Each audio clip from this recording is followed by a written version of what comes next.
Hey guys, welcome back. Today we'll be looking at the Seiko SNKK27. This is a Seiko 5 watch that I bought brand new on eBay last year for $78. This was a bit of an impulse buy just because I liked the color of it. That's pretty much it. I like the blue dial and the yellow gray from the 12 to 20 on the dial. And for 78 bucks, I just said, hey, why not? So let's take a look at this watch tonight. So let's get the measurements out of the way first. The case diameter is 38.5 millimeters. Lug to lug, 45 millimeters. Case thickness, 10 millimeters. And a lug width of 20 millimeters. So really good size. Another good reason why I bought this was it fit really well, and I liked the dimensions on paper. And on the wrist, it does wear really well. So let's take a closer look at the dial. So as you can see, it's a glossy, bit of a glossy blue dial. I love that yellow seconds hand. And again, the yellow and gray from the 12 to 20, I think is really cool. I don't think there's any functional aspects for it. I think it's just mostly a design thing. I don't think it serves any functional purpose, but I like the hour hand, I like the minute hand, I like the second hands. I just pretty much liked the dial and how it looked, so that's why I bought it. Movement inside, we have the 7S26C movement. It is non-hacking, 21,600 beats per hour, and it's got about a 40-hour power reserve. 21 joules. Let's see if I can get this on camera. That's the movement. Not incredibly interesting to look at by any means, but there it is. Come on, focus. Focus, come on. There you go. Anyway, not the fanciest movement by any means, but there's a display case back. Hardlex crystal, front and back. That's a Seiko proprietary coating, well, Seiko proprietary material, the Hardlex. No screw down crown, and it's got about 30 meters of water resistance. And as you can see, day-date function. The one thing that I noticed right away when I bought this was how cheap the bracelet was. It is very clingy, clangy, very cheap feeling, but for under 100 bucks, I mean, what do you expect? So it wasn't too disappointing, but you can't get everything for 78 bucks, guys. No surprise there. Hollow end links, and this has a type of fold over clasp and sleeve links.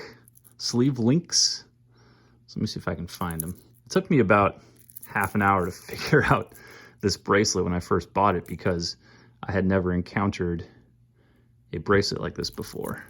And of course, I'm having a hard time showing this on camera. But there are little holes right here, and these little parts pop out. And that's how you take the links out to resize it.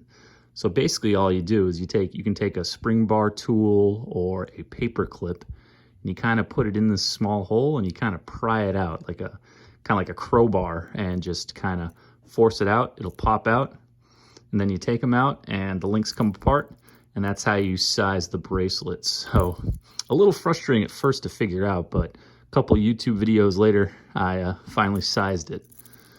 And there's the clasp, Seiko 5. Push button deployment clasp,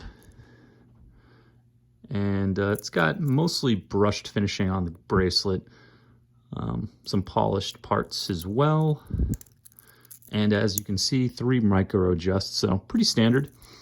But again, not the best bracelet, but hey, what do you expect? There is Lume. The Lume kind of works. Right away, it's pretty good. I'll give you a Lume shot in a minute, but I noticed at nighttime, if you wake up 4 or 5 in the morning, the Lume will mostly be gone. little disappointing because Seiko is known for their Lume, but this is not the best Lume example for their watches. But again, for 78 bucks, what do you expect, guys? So let's get a Lume shot in right now.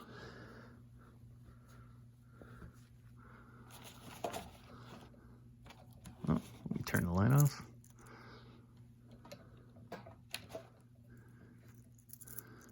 And there you have it. Come on, focus. Focus.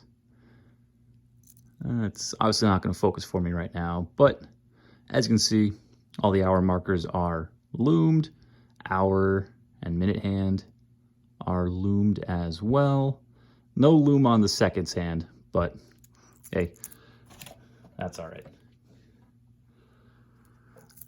What else? Did I miss anything? Let's see.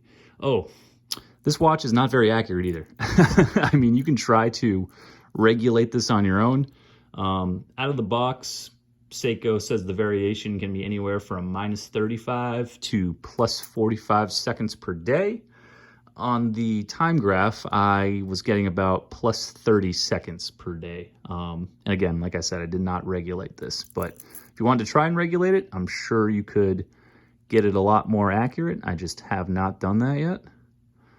So like I said, low expectations for this watch. It was just kind of a fun impulse buy, and you know, for under 100 bucks, I still think it's a great watch. And now that it's getting warmer out, it's just a great summer watch. You could probably put a wide variety of different bands on here.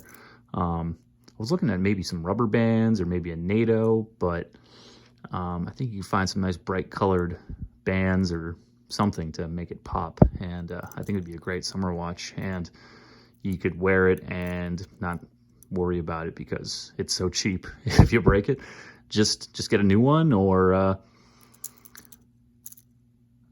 get the same one, or just get a different one. You know, that's the beautiful thing about these Seiko 5 watches. There's so many different styles and variations, and you know, if they break or if you're a little rough on them, I mean, it's not like you're wasting or throwing thousands of dollars down the toilet. It's just 78 bucks brand new, and if you buy this used, I mean, it could be even cheaper. So that wraps up the Seiko SNKK27.